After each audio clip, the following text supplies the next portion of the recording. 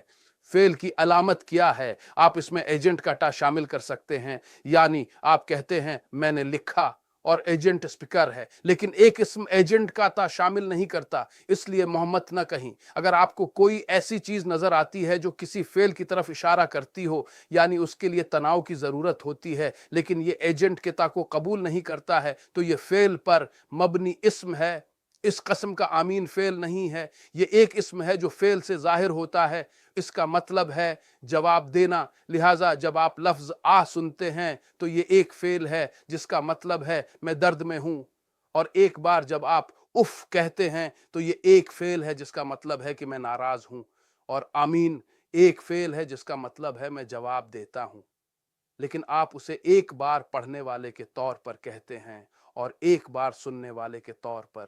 چنانچہ جب آپ فاتحہ پڑھتے ہیں تو آپ آمین کہتے ہیں، یعنی میں نے دعا کی ہے اے رب تو میری دعا قبول فرما، کیونکہ آپ جس رہنمائی کے لیے آپ نے دعا کی ہے اس سے آپ بہت منسلک ہیں۔ آپ صرف یہ نہیں کہتے کہ ہمیں رہنمائی کرو، بلکہ آپ خدا سے جواب طلب کرتے ہیں۔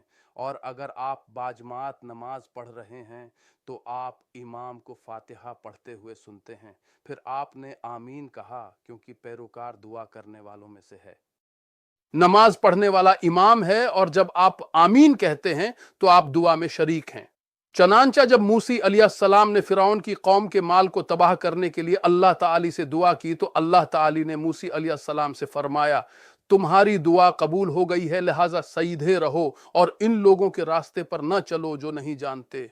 لیکن حضرت موسی علیہ السلام نماز پڑھنے والے تھے، اور ہارون نے موسی کی دعا کا جواب دیا، اس طرح دعا میں شریک ہوئے۔